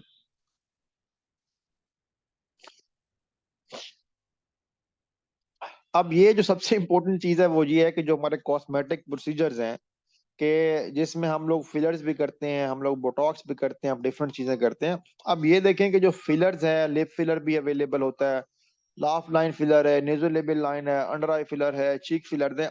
अब ये सारे के सारे जो प्रोसीजर्स है ना, अगेन मैं जिस तरह मुलाजिम साहब ने शुरू में कहा कि हम एजिंग प्रोसेस को स्लो डाउन करने के लिए प्रोसीजर करते हैं कि अगर हमारे जो लिप का, तो चूंकि आजकल यंग गर्ल्स में बड़ा ट्रेंड है कि जी कि वो दे वांट प्लम्प लिप्स, तो उसके लिए हम लोग लिप फिलर करते हैं। और अगर हम बात करते हैं लाफ लाइन फिलर की, तो जो ही एजिंग या एज बढ़ती है तो लाफ लाइन जो है वो डीप होना शुरू हो जाती है, विच शोज कि एजिंग साइंस आते हैं फेस के ऊपर और वो लुक एजेड लगना शुरू हो जाती है। उसको करने के लिए हमारे पास ऑप्शन है कि हम लाफ लाइन फिलर कर सकते हैं। इस तरह से अंडर आई सर्कल अक्सर देखा होगा कि जो स्पेशली वो बच्चियां या वो लड़के कि जो रात को लेट सोते हैं, मोबाइल का इस्तेमाल ज्यादा होता है, पानी का इस्तेमाल कम कर लेते हैं, तो उनके अंडर आई सर्कल बनना शुरू हो जाते हैं। तो अंडर आई सर्कल के लिए हम करते हैं अंडर आई फिलर। और इस तरह से चीक फिलर, जो चीक बोन है, ये भी पासिंग एज के साथ चीक बोन जो है हमारी फ्लैटन होना शुरू हो जाती है, तो उसको कम करने के लिए फिर चीक बोन का फिलर किया जाता है और ये भी उसकी प्लम्प लुक को इंक्रीज करता है जो कि यूथफुल लुक देता है। अच्छा, इसमें एक और इम्पोर्टेंट चीज मैं दोबारा जाऊंगा फिलर्स की तरफ। इम्पोर्टेंट ये है कि filler is not life long process. Fillers जो भी हम करते हैं इसकी एक स्पेसिफिक लाइफ होती है। मिनिमम जो लाइफ हम बताते हैं फिलर्स की वो 12 मंथ्स है और मैक्सिमम 18 मंथ्स है। मतलब 18 मंथ्स तक इसके, 12 to 18 मंथ्स तक इसके रिजल्ट्स रहते हैं। उसके बाद ये चूंकि मोस्टली फिलर जो है वो हाइलोरेनिक एसिड के बने होते हैं और वो बॉडी के अंदर ही अब्जॉर्ब हो जाते हैं और दोबारा से फिर इसके करने की जरूरत होती है। आगे हम बात करेंगे बोटॉक्स की। तो ये जो हमारे क्रोज फीट, जो हमारे आईज के गिर्द लाइंस आ रही होती हैं या फोरहेड पे लाइंस आ रही होती हैं और अपर लिप्स पे भी लाइंस आ रही होती हैं जिनको हम स्मोकर्स लाइन बोलते हैं, तो अगर ये लाइंस आ रही हैं तो उसकी हमारे पास ऑप्शन सिर्फ बोटॉक्स की है। तो बोटॉक्स क्या होता है कि इसमें बोटुलिनम टॉक्सिन होता है। ये हमारे कुछ मसल्स को, जो हमारे मसल्स जिनकी वजह से रिंकल्स प्रोड्यूस हो रहे होते हैं, उनको ये ब्लॉक करता है। ब्लॉक में उनके फंक्शंस को रोकता है, उनको पैरालाइज करके। तो जिसकी वजह से क्या होता है कि वो रिंकल्स जो है for certain time period 4 to 6 months इसका हम लाइफ बताते हैं, तब तक उसकी जो रिंकल्स हैं वो खत्म हो जाते हैं और उसके बाद दोबारा फिर बोटॉक्स करना पड़ता है। अब बोटॉक्स की भी स्पेसिफिक लाइफ है। 4 मंथ इसकी मिनिमम लाइफ है, 6 मंथ इसकी मैक्सिमम लाइफ है बोटॉक्स की। और ये 3-4 मेन एरियाज पे होता है। एक तो अराउंड द आईज जो हमारे रिंकल्स होते हैं, फोरहेड पे रिंकल्स होते हैं, इस तरह से अपर लिप्स पे रिंकल्स होते हैं, तो इन एरियाज के लिए हम लोग बोटॉक्स करते हैं। पीडीओ थ्रेड्स, हमारे पास थ्रेड्स होते हैं और इसको फेस लिफ्ट करने के लिए, सैगी स्किन के लिए और ब्रेस्ट लिफ्ट के लिए हम लोग थ्रेड्स करते हैं। थ्रेड्स भी सिंपल सा प्रोसीजर है कि उसमें क्या होता है जी, थ्रेड से हम लोग वो थ्रेड्स होते हैं जो कि हम कैनुला के थ्रू इंसर्ट करते हैं, उसके बाद उसको लिफ्ट करते हैं, तो वो उधर ही देयर एंड देन स्किन को लिफ्ट कर देता है। फिर फर्दर वो बॉडी के अंदर ही हम उनको जो है बॉडी के अंदर ही वो रहते हैं, स्किन के अंदर ही रहते हैं। उसके बाद क्या होता है कि वो एक रिजुविनेशन का प्रोसेस स्टार्ट करते हैं कि थ्रेड्स के सराउंडिंग में कोलेजन प्रोडक्शन इंक्रीज होती है, जो कि फर्दर लिफ्ट में हेल्पफुल होती है। मोल और स्किन टैग रिमूवल के लिए हम CO2 फ्रैक्शनलाइजर करते हैं। अच्छा, मोल बड़ा इंटरेस्टिंग टॉपिक है कि मोल कुछ एरियाज ऑफ बॉडी पे या फेस के ऊपर मोल्स ऐसे होते हैं कि जो लोग कहते हैं कि हमने रिमूव कराने हैं, और कुछ एरियाज ऑफ बॉडी या कुछ पार्ट ऑफ फेस ऐसा है कि जिसके ऊपर लोग कहते हैं कि हमने जो मोल इवन के बनवाना है। हमारे पास वो भी क्लाइंट्स आते हैं जो कहते हैं कि जी मेरी चिन के ऊपर मोल बना दें या फिर मेरे अपर लिप के ऊपर मोल बना दें, और कुछ लोग कहते हैं कि हमारी फॉर एग्जाम्पल नोज के ऊपर मोल बना हुआ है, इसको रिमूव कर दें।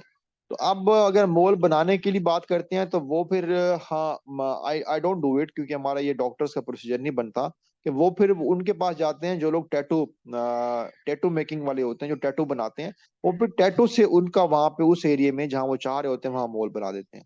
और अगर हमारे पास आए हैं अगर उनको मोल है, तो वो फिर हमारे पास ऑप्शन होते हैं कि हम CO2 फ्रैक्शनल लेजर के से उनका वो वाला मोल रिमूव कर दें। तो दिस इज ऑल अबाउट जी कि पब्लिक में, सोसाइटी में हम जो भी करें, हमारी skin is very much important, और स्किन का ख्याल करना और स्किन की केयर करने से हम एजिंग प्रोसेस को डिले कर सकते हैं, स्लो कर सकते हैं।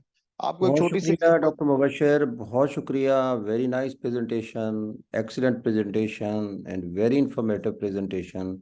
Sir, And thank you very much sir. I think if you allow, just we start question answer session. Sure sir, sure.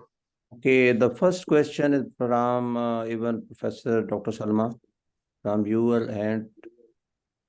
Ji doctor Mubashar, it was a beautiful presentation. इतना आपने हमारे नॉलेज में इजाफा किया। थैंक यू आपने very much फरमाया sir. था कि एक के जो फिलर्स है there hyaluronic acid, but what जी अबाउट जी। The threads? थ्रेड्स किस चीज के बने होते हैं? मैडम, थ्रेड्स ये बने होते हैं PCL के। इसको बोलते हैं, PCL स्टैंड्स फॉर पॉलीमरेज और थिंग लाइक दैट। तो ये भी ऑब्जॉर्बेबल मटेरियल होता है, जो कि हमने जब उसको इंसर्ट करना है तो हम उसको उधर ही वो कर देते हैं, कैनुलस के थ्रू हम उसको इंसर्ट कर देते हैं वहां पे। और इसका एक फायदा, जिस तरह से इसका जो मैकेनिज्म ऑफ एक्शन है वो दो तरह से है। अगर तो हम लॉन्ग थ्रेड यूज कर रहे हैं, तो लॉन्ग थ्रेड उस एरिया में जाके उसमें फिर ऑब्जॉर्ब होता है, और उसको हम फिर मैकेनिकल लिफ्ट भी करते हैं। लिफ्ट करने से देयर एंड देन ही वो स्किन को लिफ्ट करके जो सेगिनेस होती है उसको कम कर देता है। उसके बाद उसका फर्दर प्रोसेस शुरू होता है कि जब उसके सराउंडिंग एरिया में कोलेजन प्रोडक्शन बढ़ना शुरू हो जाती है, और कोलेजन की वजह से फिर फर्दर लिफ्ट मिलता है। और तो दूसरे इस थ्रेड्स जो, जी जी, सॉरी जी, इसका इफेक्ट कितनी देर तक लास्ट करेगा? इसका इफेक्ट मैडम 2.5 से 3 साल तक रहता है। ठीक है, और जो दूसरे स्मॉल थ्रेड्स हैं उनका आप क्या फरमा रहे थे अभी? उनका मैडम मैं ये बता रहा था कि वो मैकेनिकल लिफ्ट नहीं देते। जो स्मॉल थ्रेड्स होते हैं उनका एक तो साइज छोटा होता है, दूसरा ये होता है कि वो मैकेनिकल लिफ्ट इस तरह से नहीं देते कि हमने थ्रेड डाल के उसको फर्दर लिफ्ट किया है। वो थ्रेड डाल के उधर ही ऑब्जॉर्ब होते हैं, लेकिन उसका फायदा ये होता है कि वो कोलेजन प्रोडक्शन को मजीद, मतलब उसका जो लॉन्ग थ्रेड की निस्बत जो स्मॉल थ्रेड्स या जो हमारे मोनो थ्रेड्स होते हैं वो कोलेजन प्रोडक्शन में ज्यादा अच्छा रोल प्ले करते हैं, और उसका जो इम्पैक्ट है वो भी तकरीबन 2 से 2.5 साल या 3 साल तक रहता है। Okay, thank you so much. दूसरा ये जो Dr. नेक Sadia, है, सॉरी मैं एक और क्वेश्चन करूं, ये नेक में जो अक्सर लोगों का फेस ठीक होता है, नेक उनकी ढलकी होती है, उसका क्या ट्रीटमेंट होगा? मैडम, उसकी हमारे पास ऑप्शन जो है नेक की ना, दो तरह की हमारे पास ऑप्शन हो सकती हैं। एक तो हमने ये देखना है कि जो उनकी नेक है उसमें क्या प्रॉब्लम आ रहा है, कि क्या वो सैगी है या फिर वहां पे फैट डेपोजिशन है। अब ये दो चीजें अक्सर हमने जो ड्यूरिंग माय प्रैक्टिस में देखता हूँ। अगर तो वो सैगी नेक है, ठीक है, तो वहां पे हम थ्रेड्स कर सकते हैं। और दूसरी हमारे पास ऑप्शन होती है उसके लिए, फैट डेपोजिशन के लिए और उसके लिए सैगी के लिए, दूसरी हमारे पास ऑप्शन होती है हाइफो। हाइफो भी है, हाई इंटेंसिटी फोकस्ड अल्ट्रासाउंड है, जो कि वहां पे लोकल एरिया में हम करते हैं, उसी जगह पे जहाँ पे प्रॉब्लम आ रहा होता है। वहां पे क्या होता है, अगर वो फैट होती है तो फैट को वो मेल्ट करके बॉडी से बाहर निकाल देता है, और अगर सैगिनेस है तो उसकी भी वो रिजुविनेशन में और लिफ्ट में वो हेल्प करता है। बट अगर सैगिनेस के लिए I prefer to go for threads, और अगर फैट है या फिर डबल चिन है, I prefer to go for HIFU. Okay, जी, thank you so much. देखें तकरीबन हमारे ना 37 ट्रिलियन सेल हैं और सिर्फ 2 ट्रिलियन सेल जो है ना डिवाइड करते हैं। सबसे ज्यादा डिवाइडिंग पावर जो है ना सेल की, वो जीआईटी और जीआईटी के बाद स्किन की है। स्किन का एक सेल जो है ना तकरीबन मेरा ख्याल है कि 1 माह के अंदर अंदर ग्रो कर जाता है स्ट्रेटम जर्मिनेटर में। एक्चुअली ये सारी चीजें जो डिपेंड कर रही होती हैं ना सारी, ये स्किन की उसके सेल डिवीजन के ऊपर बहुत इंपॉर्टेंट करता है। शुरू में भी मैंने यही कहा था कि ये जितनी भी मेडिसिन है या जितनी केयर करने वाली चीजें हैं, तो अगर आप सेल डिवीजन के ऊपर कंट्रोल करते हैं ना तो आपके सारे प्रोसेस जो है, और फिर जो एक्नी का मसला है ना वो भी हर मेरे ख्याल है तीसरे चौथे लोगों को होता है। जी तो जी बिल्कुल। मेरा क्या ख्याल है डॉक्टर मुबशिर, मैं आपको ठीक कह रहा हूँ कि इन सारी चीज़ों को आपने, आजकल तो वो ब्यूटी का बहुत ज़्यादा ज़माना आ गया, लेकिन इसमें डाइट का बहुत ज़्यादा रोल होता है और एक्सरसाइज का बहुत बड़ा रोल होता है। और यस फिर डेफिनेटली, आप ठीक कह फेस, रहे हैं सर। जी जी जी, और फिर इसके बाद जो हम साबुन इस्तेमाल करते हैं, या वो डिपेंड करता है कि आपकी फेस चिकनी है ड्राई है क्या है, इन चीज़ों को हमने नहीं देखना होता। फिर वेदर नहीं देखते, वेदर कैसा वो होता है। डॉक्टर सादिया आप बताएं, डॉक्टर सादिया आप बताएं। जी, अस्सलाम वालेकुम। बहुत शुक्रिया डॉक्टर मुबशर, बहुत अच्छी talk, very nice, very informative. In fact बहुत सारी मिथ्स जो हमारे पेशेंट्स और स्टूडेंट्स आके डिस्कस करते हैं वो काफ़ी ब्रेक हुई इस प्रेजेंटेशन के बाद। 2 थैंक यू। सवाल है सर, एक रिलेटेड टू स्किन और एक रिलेटेड टू हेयर। सो जी स्किन जी। में ग्लाइकोलिक एसिड एप्लीकेशन और hyaluronic एप्लीकेशन आजकल बहुत मार्केट हो रही है, और स्पेशली यंग गर्ल्स को लेके वो मार्केट कर रहे हैं, D spotless and all of those things. सो उसके बारे में थोड़ा सा प्लीज बताइएगा। और हेयर से रिलेटेड है, फीमेल हेयर थिनिंग के लिए अगेन मार्केट में ब्रांड हो रहा है लॉरियल के डेंसर के नाम से, which is using stemoxydine and mesabitrol. So what do you think? Should we, like, ladies are using it, but have you noticed any side effects or anything regarding these things? So it will madam be hair great का अगर दोबारा अपना बताइएगा, कौन opinion सी दें। Product पूछी आपने hair के लिए? हेयर के लिए ये कॉम्बिनेशन है स्टेमोक्सिडीन और रेसवेराट्रॉल के नाम से। ठीक है, गॉट इट।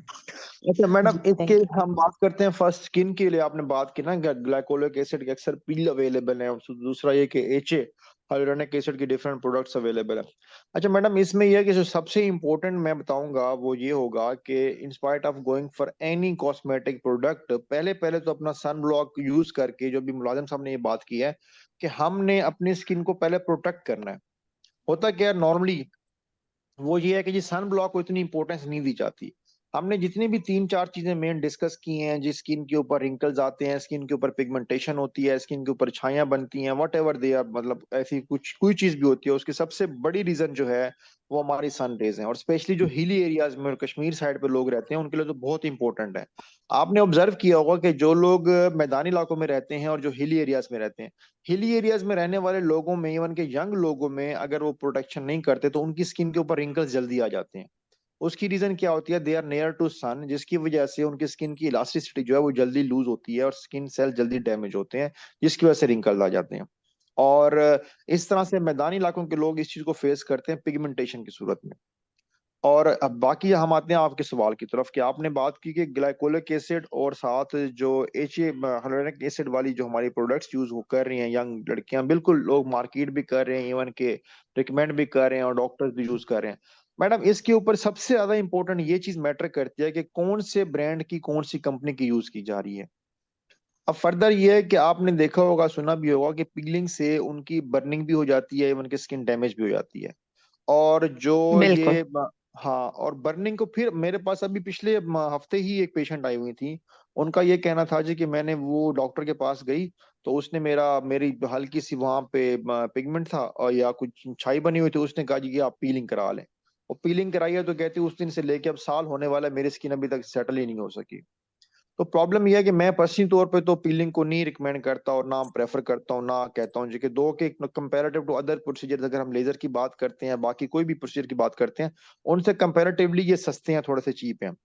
लेकिन उसके जो है उसमें स्किन डैमेज होने के चांसेस इतने ज्यादा होते हैं, तो इसलिए I don't recommend and I don't go for that. और दूसरी बात यह है कि चूंकि ये पील अवेलेबल है मार्केट में, ऐसा ऐसा तो बिल्कुल भी नहीं करना चाहिए कि जी के खुद लें और खुद यूज कर लें, ये तो सही। बहुत रिस्की हो जाएगा।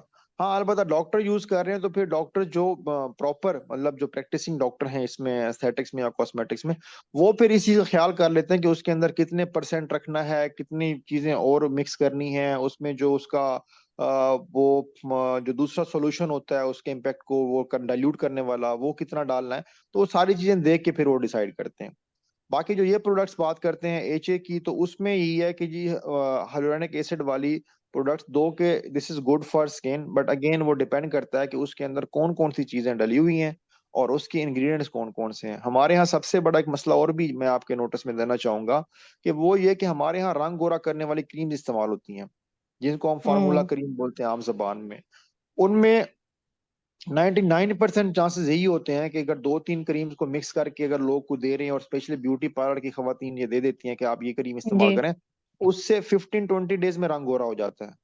उसमें स्टीराइड्स होते हैं जो कि स्किन के रंग को गोरा, तो आपको भी पता है, हमें भी पता है कि स्टीराइड्स तो जहां मर्जी लगा दें उसका कुछ ना कुछ रिजल्ट तो आ ही जाता है। लेकिन हाँ उससे क्या होता है, वो स्किन की थिनिंग काज कर देते हैं और स्किन की हेल्थ को बुरी तरह डैमेज कर देते हैं।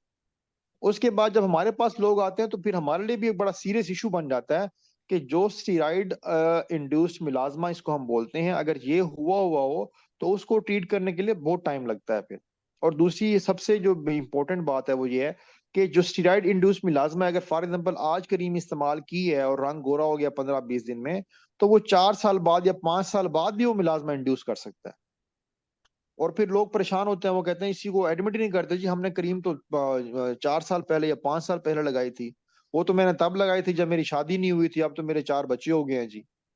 तो मतलब इस तरह की भी केसेस रिपोर्ट हुए हैं। और बिल्कुल, दूसरी तो इसका मतलब है सर अवेयरनेस की बहुत जरूरत है, ये जो मार्केट में चीजें अवेलेबल हैं ज्यादा अवेयर। ये। बिल्कुल डॉक्टर सादिया आपने सही कहा, बिल्कुल अवेयरनेस।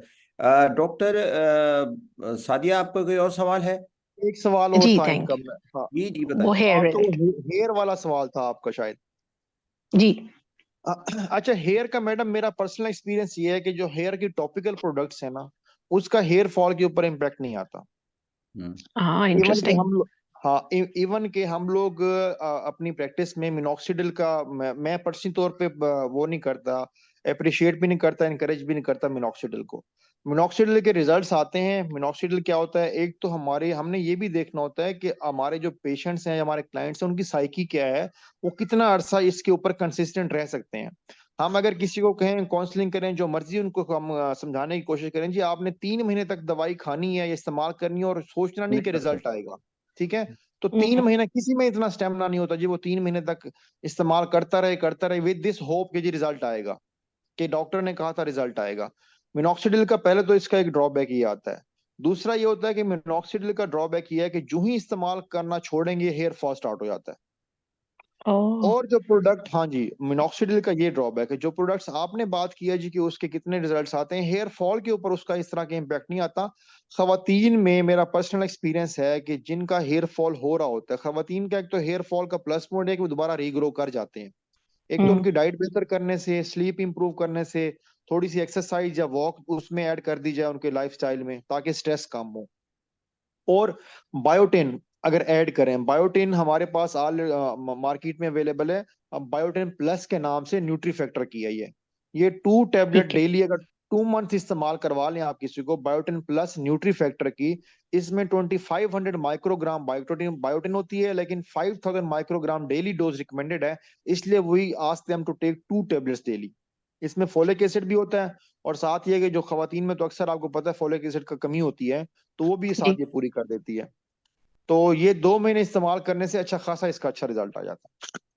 बहुत शुक्रिया। Thank you so much sir, thank कैसा यू। सजाद, कैसा सजाद साहब वरीड हैं कि ये इनकी स्किन को हम खुद भी पूछेंगे, कैसा सजाद साहब आपकी स्किन का राज क्या है, सवाल भी पूछना चाहेंगे। जी कैसा सजाद साहब?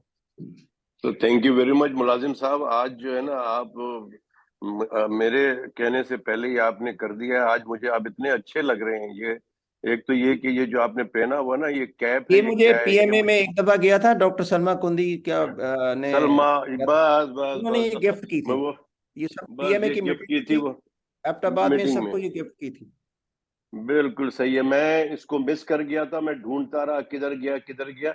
लेकिन खुशनसीबी की बात यह है कि मैडम के पूछने से पहले ही वो मुझे मिल गया था, मेरे उसमें बैग में ही था। माशाल्लाह। अल्लाह का शुक्र है। तो खैर, आप बहुत अच्छे लग रहे हैं बहरहाल। और ये जो शुक्रिया है ना, सर। मैडम भी खुश हो रही होंगी। अच्छा, regarding the today's topic, Mubashshir साहब, बहुत जबरदस्त आपने प्रेजेंटेशन दी है। बहुत जबरदस्त। सारी जो है मालूमात हुई, हमें तालीम बालगान हमारी करा दी आपने आज थैंक यू वेरी जेल के मच सर, हवाले बहुत से। शुक्रिया। और मेरे 2-3 सवालात हैं, एक टॉपिक से हटके भी है। वो मैं जी पहले जी पूछ लेता हूं, लेकिन उसका जवाब आप बाद में दीजिएगा कि जी क्या जी। पिम्स हॉस्पिटल को फेडरल गवर्नमेंट ने खर्चा देने से मना कर दिया, बंद कर दिया है कि नहीं? पिम्स हॉस्पिटल और एक सर्विसेज हॉस्पिटल को, 5 हॉस्पिटल है पंजाब के जिनको फेडरल गवर्नमेंट ने कहा है कि जी हमारे पास पैसे नहीं, हम इनको खर्चा नहीं दे सकते। तो इसका जवाब बाद में दीजिएगा। लेकिन एक जो 2-3 सवाल बहुत है स्किन के, लेकिन चूंकि मैं ईएनटी प्रैक्टिस करता हूँ, उसमें स्किन के बहुत सारे लोग आते हैं और साथ साथ वो भी पूछते हैं हमसे। और हमें कुछ पता नहीं होता है तो हम उसको स्किन वाले के पास भेज देते हैं, जिससे हमारा नुकसान भी हो जाता है। जी तो एक एक सवाल ये है हमारा कि जो अक्सर एक मेरे पेशेंट के साथ हुआ है कि, बल्कि वो अभी तक ठीक नहीं हुई है, कि उन्होंने कॉस्मेटिक अपना जो यूज करती थी, जो चेहरे पे पता नहीं क्या लगाते हैं, तो वो कुछ लगाया उन्होंने, उससे उसके पूरे चेहरे पे उनके दाने या क्या अल्सरेशन या पिंपल बहुत सारे आ गए। खैर, उन्होंने जी कहीं पे कोई ट्रीटमेंट कराया। At that time she was out of the country, और वहां पे वो करा लिया और वो कुछ बेहतर तो हो गई। लेकिन कराची आके उन्होंने स्किन वाले को दिखाया, उन्होंने कहा, लेकिन अभी मेरे ख्याल में 2-3 महीने हो गए हैं, तो वो अभी तक थोड़ा बहुत, उसकी क्या कहना चाहिए, पिगमेंटेशन मेरे ख्याल में वो अभी भी है, जिसकी वजह से वो वरीड है। एक तो मेरा सवाल ये है कि उनसे मैंने पूछा तो उन्होंने कहा कि जी मैंने बिल्कुल एक रिनाउंड कंपनी का ही वो लिया था, पता नहीं क्या लिया था, और वो किया था तो उससे ये मेरा हो गया। लेकिन उन्होंने ये फर्स्ट टाइम किया। इनका जो ब्रांड था शायद वो कुछ और था, वो करती रहती थी, लेकिन ये चेंज हुआ था। तो एक तो उसका मेरे ख्याल में रिएक्शन हुआ है। लेकिन क्या ये चीज जो इस तरह के रिएक्शन होता है, तो ये इसकी पिगमेंटेशन चली जाती है? एक बात। दूसरी बात ये है कि यहाँ पे स्किन के किसी डॉक्टर ने उनको कहा कि नहीं, आपको स्टेरॉइड वाला जो है वो क्रीम वो इस्तेमाल करना चाहिए था एट दैट टाइम, तो ये चला जाता। तो क्या कहते हैं, इसका एक ये जवाब दीजिएगा। दूसरा ये है कि ये जो आपने बताया, ये बोटॉक्स और ये जितनी भी थ्रेड्स और ये सारी चीजें, क्या इसकी कोई कॉम्प्लिकेशंस भी होती हैं? खासकर जो है ये पीआरपी जो बड़ा बहुत तेजी से हो रहा है, और मैं देख रहा हूँ कि लोग इसमें बहुत सारे पैसे भी कमाते हैं, और मेल फीमेल सब जाते हैं, और ये पीआरपी हर जगह पे। आई थिंक मैं इस्लामाबाद में भी गया था, मेरे 2-3 दोस्त हैं वो भी स्किन के वो भी कर रहे हैं बहुत ज्यादा। तो इसका कोई नुकसान है पीआरपी का, या फायदा भी है? और ये पीआरपी कितने दिन के बाद जो है ये दोबारा कराना पड़ता है, या एक ही दफा कर लिया गया? तो प्लीज इसका पहले फिलहाल ये 2 सवाल के, फिर उसके बाद मैं आपसे बाद में। ठीक है। अच्छा सर, थैंक यू पहले वेरी तो मच। आपने जो पूछा, थैंक यू सर। पहले तो आपने पूछा वो जो आपने बताया कि वो आपकी जो क्लाइंट थी उनका जो इशू हुआ।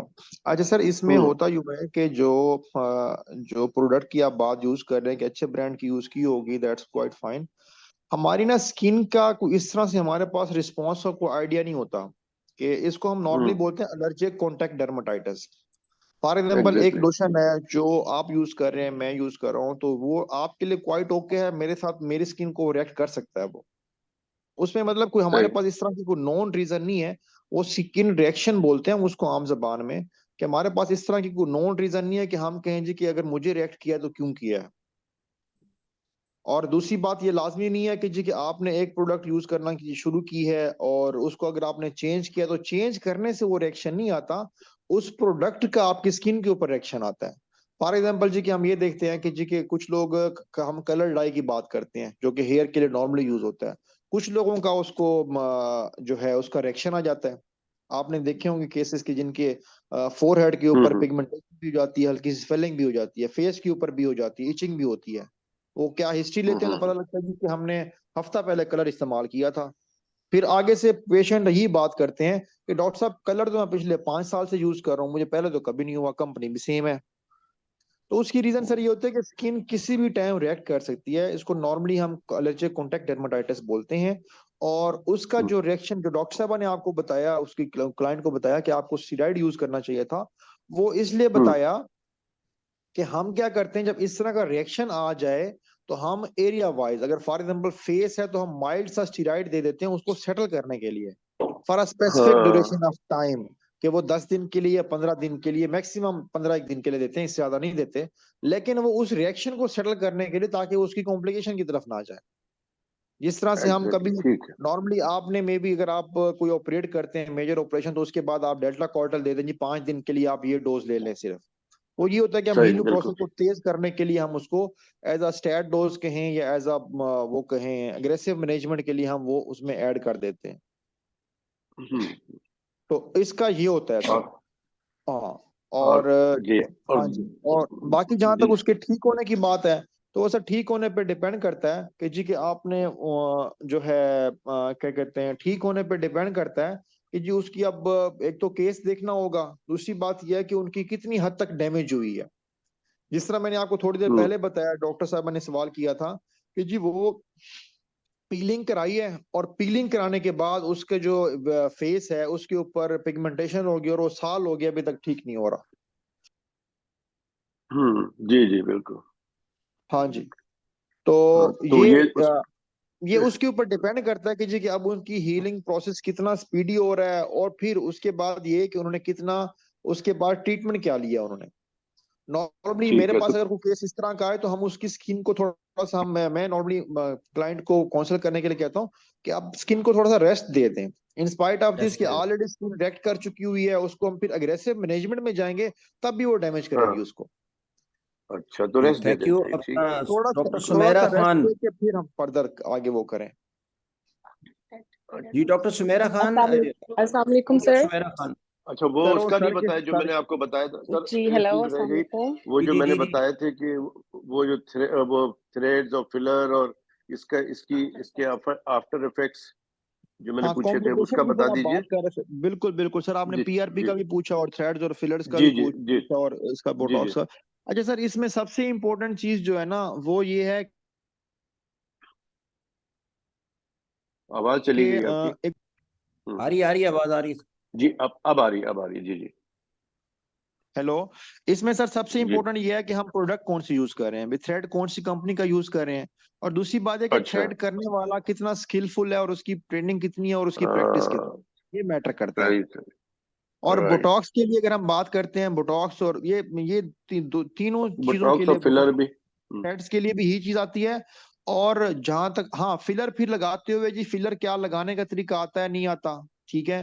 दूसरी बात यह कि उसको देखना होता है कि ब्लड सप्लाई कौन कौन से एरियाज पे है, ठीक है। कहीं ऐसा तो नहीं कि हमने आर्टरी में उसको इंजेक्ट कर दिया तो वो आर्टरी को ब्लॉक करके वहां नेक्रोसिस काज कर देगा, इस तरह की कॉम्प्लिकेशन के चांसेस है। और बोटॉक्स का जो सबसे बड़ी कॉम्प्लिकेशन है वो टोसिस होने के चांसेस होते हैं अगर वो गलत जगह पे लगा दिया जाए तो टोसिस हो जाती है। बिल्कुल। ओहो, अच्छा ये बताएं कि ये पानी और नींद ये कितना इफेक्ट करता है स्किन को। नींद प्रॉपर ना हो और पानी ज्यादा ना पिए या पानी नॉर्मल भी ना पिए तो इसका कितना इफेक्ट होता है स्किन पे। सर इसका बड़ा सीरियस किस्म का इफेक्ट और इम्पैक्ट आता है पानी ना पीने का और नींद पूरी ना होने का। देखिए हम जो हाइड्रा फेशियल करते हैं या बाकी इवन कि आजकल तो हम लोग वो भी करें, न्यूक्लियोपेप्टाइड्स आ गए हैं। और दूसरी बात है कि हम लोग अगर एक तो फिलर अगर इंजेक्ट ना भी करें तो स्किन को हाइड्रेट करने के लिए हमारे पास प्रोडक्ट्स हैं वो हम लगाते हैं। ये सारा कुछ कर रहे होते हैं स्किन को हाइड्रेट करने के लिए। और अगर नेचुरल वे में ही हमारी पानी की कमी है तो यकीनन आपको हमारी बॉडी का मैकेनिज्म है उसने तो निकालना है पानी की कमी को पूरा करने के लिए बाकी पार्ट्स ऑफ बॉडी से। तो इसलिए पानी का जो प्रॉपर यूज बहुत जरूरी है। और नींद का सर डायरेक्ट इम्पैक्ट आता है कि नींद आपकी एक तो मेंटल हेल्थ के ऊपर इम्पैक्ट डालती है, दूसरा जो हमारा ये होता है कि अंडर आई सर्कल बनते हैं और फिर स्किन रफ होती है, ये भी नींद की कमी की वजह से होती है। तो ये दोनों थैंक यू चीजें जी, बहुत इंपॉर्टेंट है। लंबा हो गया। समारा थैंक यू आप वेरी मच। क्वेश्चन करें ताकि हम वाइंड अप करें। जी अस्सलाम मैडम, वालेकुम सवाल है डॉक्टर सर। सुमेरा और डॉक्टर जुल्फकार के 2 सवाल है। जी डॉक्टर सुमेरा। जी अस्सलाम वालेकुम sir, I am doctor Samara Khan from women Samara Khan. Medical and dental college. Sir, वालेकुम सलाम it जी। was a very nice session, especially for girls, because we are more interested in this. But thank you sir, very my much जी। question is related to glutathione. जी जी। I wanted to ask that is it effective, and if it's yes, then what are the side effects of it, and what is the recommended dose? So kindly, can you please elaborate? Thank you. Thank you very much. अच्छा, doctor Sumera, इसमें glutathione के बारे में बड़ा अच्छा सवाल किया आपने, और ये हमारे हर क्लाइंट का और हर उसका सवाल होता है कि जो ग्लूटाथायोन है इसका भी सबसे इम्पोर्टेंट जो इसमें चीज काउंट होती है वो ये है कि कौन सा इंजेक्शन यूज किया जा रहा है और प्रोडक्ट कौन सी है, कौन सी कंपनी की है। ठीक है। और जो पॉसिबल इसके साइड इफेक्ट्स हमने जो रिपोर्ट भी होते हैं और जो हम पहले से देखते भी हैं, वो ये कि ग्लूटाथायोन स्टार्ट करने से पहले we need to check the liver health of that patient या दैट क्लाइंट। हमने वो लाजमी देखना होता है, क्योंकि इसने जाके लिवर में प्रोसेस होना होता है, तो इसलिए LFTs हमने लाजमी कराने होते हैं। वो देख लिए, अगर लिवर फंक्शन टेस्ट नॉर्मल है और बाकी अपेरेंटली भी पेशेंट हमारा नॉर्मल है, तो देन इट्स क्वाइट ओके। और दूसरा जो आपने बात की कि इसके इफेक्ट कितना आ सकता है या फिर ये कि इसके रिजल्ट्स कितना आ सकते हैं, रिजल्ट्स इसके पर्सन टू पर्सन वेरी भी करते हैं। ये डॉक्टर जिस तरह से डॉक्टर मुलाजिम ने शुरू में बताया कि फिजियोलॉजिकल अगर हम बात करते हैं तो इसने जाके इम्पैक्ट तो उसके ऊपर डालना होता है, तो इसलिए पर्सन टू पर्सन इसके रिजल्ट्स वेरी करते हैं। फिर हमने ये भी देखना होता है कि ऑलरेडी उसकी स्किन टोन कैसी है। अगर स्किन टोन ऑलरेडी ही कलर फेयर है तो फिर उसमें इतना चेंजेस आप एक्सपेक्ट ना करें, इतना चेंजेस आने के चांसेस कम होते हैं। फेयर कलर तो हम ये तो कह सकते हैं कि स्किन ग्लो इंप्रूव हुई है, लेकिन हम ये नहीं कह सकते कि कलर मजीद गोरा हो गया है। लेकिन हाँ, अलबत्ता सांवला कलर है तो उसमें फिर इतना चेंज आ जाता है कि फील होता है कि वाकई कलर जो है वो गोरा हुआ है या फिर स्किन की टोन इंप्रूव हुई है। बाकी जो पॉसिबल साइड इफेक्ट्स हैं वो मैंने आपको बताए हैं कि जी LFTs करा लें तो फिर इस तरह के कोई साइड इफेक्ट रिपोर्ट नहीं हुए। अलबत्ता एक प्लस पॉइंट ये है कि ग्लूटाथायोन इंजेक्शन को एज अ इम्यूनिटी बूस्टर भी यूज किया जाता है। इससे मेंटल हेल्थ इंप्रूव होती है, स्लीप इंप्रूव होती है, और भी इसके काफी सारे पॉसिबल जो है इसके ट्रेड्स हैं कि जो हमारे पेशेंट्स आके बताते हैं, क्लाइंट्स आके बताते हैं, इस पर्पस में भी इसका रोल है। और इवन कि मैंने आपको बताया कि एज एंटीऑक्सीडेंट भी रोल प्ले करते हैं। और फिर प्लस पॉइंट ये होता है कि जो ये कॉकटेल या इंजेक्शन यूज किया जाता है, इसमें फिर डिफरेंट वाइटामिन मिनरल्स भी होते हैं जो कि साथ उसके कॉम्बिनेशन में आते हैं। विटामिन C होता है, विटामिन D और E के भी कुछ वो होते हैं, इंग्रेडिएंट्स होते हैं, तो वो भी फिर ओवरऑल हेल्थ के ऊपर पॉजिटिव इम्पैक्ट डालते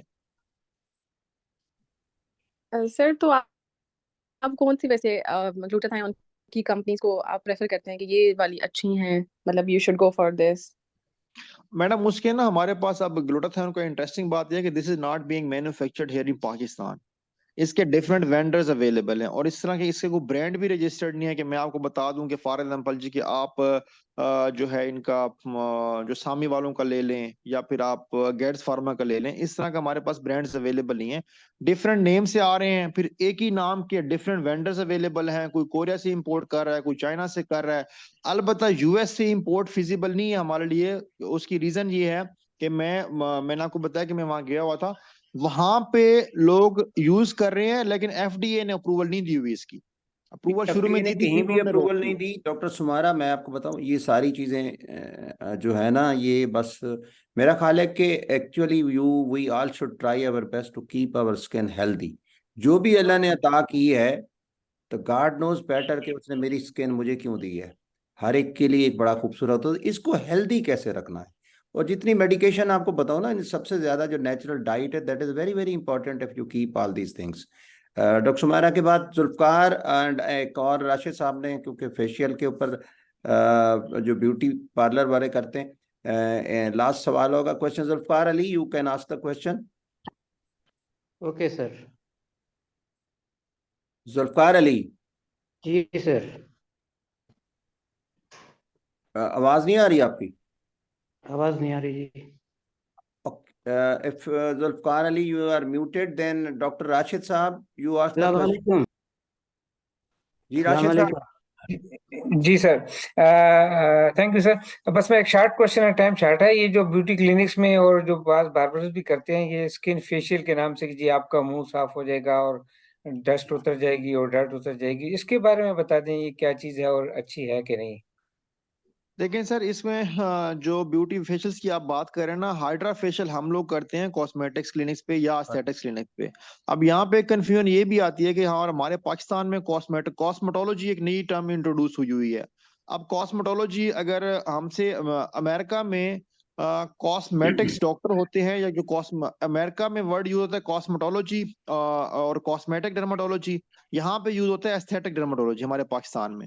अब यहाँ पे प्रॉब्लम ये है, यहाँ पे थोड़ा सा कंफ्यूजन है हमारी टर्मिनोलॉजी की, कि यहाँ पे पाकिस्तान में लोग कॉस्मेटोलॉजी उसको लेते हैं कि जिसने सिंपल बीए किया हुआ है, और उसके बाद फॉर एग्जांपल मेरे पास किसी ने एज असिस्टेंट काम किया 6 महीने के लिए, तो उसने जाके अपना क्लिनिक बना लिया है और वो कॉस्मेटोलॉजिस्ट बन गई है। मतलब ये प्रैक्टिस इस्लामाबाद में भी बहुत है, पूरे पंजाबी मैंने देखा है, कश्मीर का मुझे इतना आइडिया नहीं है वहां पे है कि नहीं है।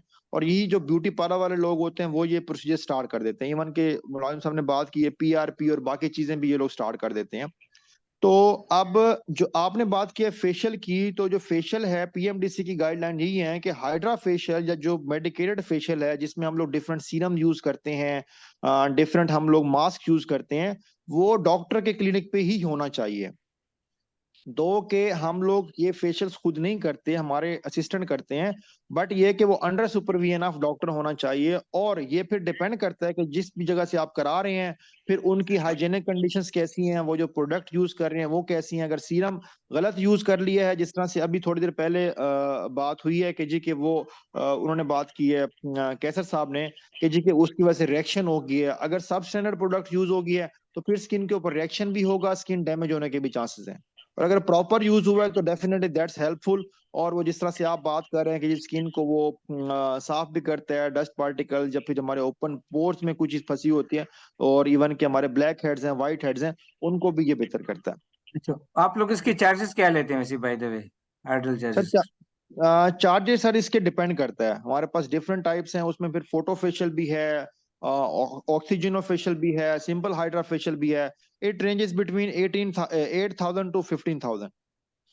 जी आप राशिद साहब, आपके लिए कुछ रियायत करेंगे इंशाल्लाह। जी जुल्फकार साहब, योर लास्ट क्वेश्चन। अस्सलामुअलैकुम, आवाज आ रही है आपको राशिद मेरी? साहब का सर हम फ्री करेंगे सर, इनको कहीं इस्लामाबाद आ नहीं, जाए। ये माशाल्लाह इनकी जरूरत नहीं है। राशिद साहब और अयूब साहब को जरूरत नहीं है हमारी। एक अयूब साहब भी हमारे, वो खुद। अच्छा जी राशिद साहब, जुल्फकार साहब, your last question and going to end. अस्सलामुअलैकुम। वालेकुम सलाम जी, वालेकुम सलाम। अच्छा, मेरा डॉक्टर साहब से एक सवाल है कि जितनी भी हेयर कलर्स हैं हमारे पास, उनमें आमतौर पे ऑक्सीजन स्पीशीज होती हैं, हाइड्रोजन पेरोक्साइड यूज किया जाता है। बड़ा अच्छा उसका सवाल अगर है। कोई कॉन्टैक्ट डर्मेटाइटिस ना भी हो किसी को, तो उसका जर्नल हेल्थ के ऊपर क्या इम्पैक्ट होगा? और दूसरी ये बात कि अगर कोई लीवर इंसफिशिएंसी का पेशेंट है और वो हेयर कलर यूज कर रहा है, तो उसके ऊपर क्या इसका इम्पैक्ट होगा? ठीक है, चलें सर, बड़ा अच्छा सवाल किया आपने।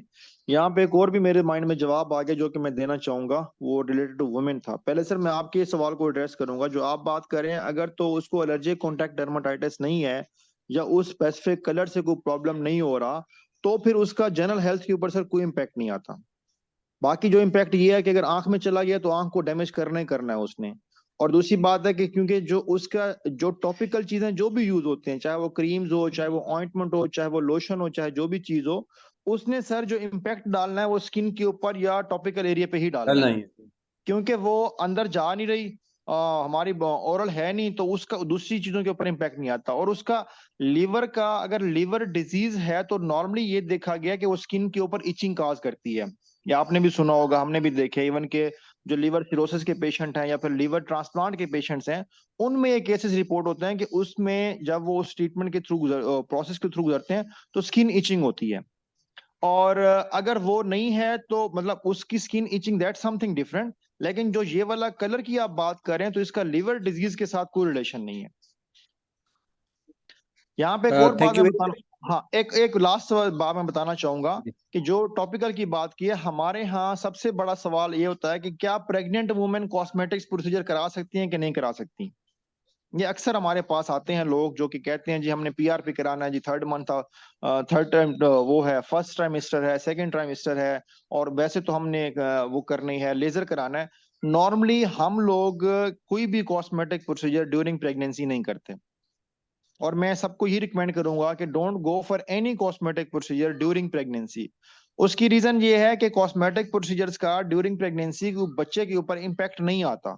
पीआरपी फेस की कर देंगे कोई इम्पैक्ट नहीं आएगा, पीआरपी हेयर की कर देंगे कोई इम्पैक्ट नहीं आएगा, लेदर कर देंगे कोई मसला नहीं होता। बट इशू क्या होता है, इशू ये होता है कि अगर कोई प्रेगनेंसी की कॉम्प्लिकेशन आ गई है तो सारा का सारा बर्डन आपके ऊपर आ जाएगा कि आपने लेजर किया था जिसकी वजह से ये मसला हो गया। तो इसलिए this is very important. Mubashar, it is time is too much I think. ठीक है सेशन तो बड़ा इंटरेस्टिंग जा रहा था और बहुत खूबसूरत जा रहा था, लेकिन टाइम इज बहुत ज्यादा हो गया। I will sir. Request Salma Kundi to conclude today session. Yes, it was a lovely discussion. इसका बंद करने को दिल नहीं कर रहा, लेकिन हर एक को काम है। मुबशर साहब को खुद 20 काम होंगे। Thank you I very much thank madam, you, बहुत Dr. शुक्रिया। Mubashir, on behalf of PMA, on behalf of Dr. Mulazim and myself. And I thank all the participants. Dr. Umar साहब भी यहाँ हैं, कैसर भाई हैं, राशिद हैं, इतने ज्यादा लोग हैं। I thank all of you for giving us this time and hope to meet you at better times. Dr. Mubashir, हम सब ट्रीटमेंट के लिए कभी ना कभी हाजिर होंगे। अल्लाह आपके हाथ में और शिफा दे। आमीन, वेलकम एनी टाइम मैडम, बहुत शुक्रिया। Thank you so much. Have a अच्छा very nice weekend. मैडम, एक बड़ी खूबसूरत बात आपको बताऊं कि जब आप और हम वीडियो लगाते हैं ना, सिर्फ अगर यहाँ आज 20 लोग सुनते हैं ना, तो उस वीडियोस को जो देखते हैं वो सैकड़ों के हिसाब से हैं। तो ये फिर जब आपकी वीडियो लगती है तो उससे लोग उसको वो इंस्पायर होते हैं। तो ये आपका ये जो जहाद है ना, ये एक सवाब भी है और एक मेडिकल इंफॉर्मेशन भी आप प्रोवाइड करते हैं। आपको अल्लाह जी, ताला खासकर हमारे स्टूडेंट्स प्लीज पे 500 स्टूडेंट अब ये वीडियो देखेंगे जी और देखें, बड़ी खुशी से देखेंगे। बहुत खुशी से तो देखें। मुबशर साहब के पास फिर तशरीफें भी ले जाएंगे। तो जी, अल्लाह all the हाफिज, best. अल्लाह बहुत हाफिज, शुक्रिया। अल्लाह हाफिज, अल्लाह Have a Hafiz, great weekend. Allah okay, Hafiz. Allah thank you, Hafiz. Allah Hafiz, Allah Hafiz, Allah Hafiz.